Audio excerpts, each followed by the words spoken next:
ఈ నెల 16వ తారీఖున రాయకోట్ పోలీస్ స్టేషన్లో ఒక కేసు నమోదైంది.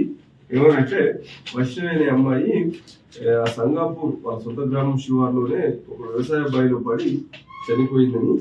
అంటే ఆ అమ్మాయి అప్పటికే ఒక 6 రోజుల కిందట మిస్ అయింది, చనిపోయింది, అప్పుడు కనిపిస్తలేదని చెప్పేసి ఒక ఫిర్యాదు అంటే ఆ ఫిర్యాదు పైన వాళ్ళు ఎవరైతే ఫిర్యాదు చేసిరో వైష్ణవి వాళ్ళ నానమ్మ సమ్మమ్మ, అట్లాగే మరి వాళ్ళ అమ్మమ్మ వాళ్ళు, నా భార్య వల్ల నాకు ఇంత డ్యామేజ్ అయిపోయింది, ఆమెకు సంబంధించిన గుర్తులు ఏవి కూడా ఊర్లో కానీ మా ఇంట్లో కానీ నా దగ్గర కానీ ఉండొద్దు, ఈ పాపను కూడా చంపేస్తే ఇంకా నాకు ఎలాంటి అది ఉండదని చెప్పేసి ఉద్దేశంతో ప్లాన్ చేసుకొని రామశివార్లో ఉన్న బాయిలో దొబ్బి చంపేద్దామని చెప్పేసి కూతురుకు 10వ తారీఖున తెల్లవారుజామున ఏమని చెప్పిండంటే, లేచి మీ అమ్మ దగ్గరికి తీసుకెళ్తాను, నువ్వు బట్టలు చదువుకుంటే అమ్మాయి బ్యాగ్లో తన బట్టలు మరియు తన ఆధార్ కార్డు ప్లస్ ఒక ఫ్యామిలీ ఫోటో తీసుకుని తనతో బయలుదేరింది.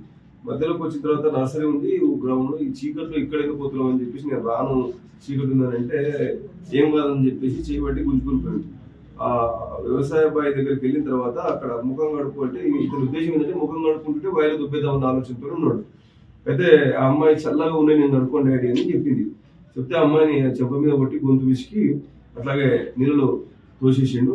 తోసేసిన తర్వాత బ్యాగ్ తీసుకుని ఆ పక్కనే బాయిగడ్డ పక్కన చెట్లలో పడేసి అక్కడ నుంచి మామూలుగా వెళ్ళిపోయి తల్లి అడిగింది ఇతన్ని, అని మనవరాలు ఎక్కడ ఉందనంటే అతను ఏం చెప్పాడంటే, ఏమో నాకు కూడా నిన్న నుంచి నీకు ఎప్పుడు కనిపించింది అంటే నాకు నిన్న కనిపించింది అని చెప్పింది. నిన్న కనిపిస్తే నాకు కూడా నిన్న కనిపించింది, మరి ఎక్కడ ఉందో నాకు తెలియదు. ఇద్దరు కలిసి ఇతను తల్లితో పాటు తెలియనట్టుగా నటిస్తూ ఊర్లో వెతికిండు. ఊర్లో వెతికిన తర్వాత 16వ తారీఖు నాడు ఆ శవం కనిపిస్తే గ్రామస్తులతో తెలిస్తే అక్కడికి కూడా తల్లితో పాటు పోయి నాకేం తెలియదు అన్నట్టుగానే ప్రయత్నం చేసిండు.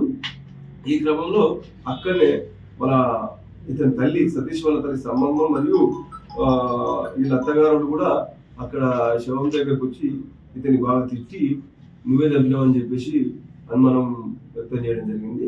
దానిపైన కేసు నమోదు చేసి ఈ రోజు అతన్ని కస్టడీలోకి తీసుకుని విచారణ చేయగా అతను తన నేరాన్ని ఒప్పుకున్నాడు.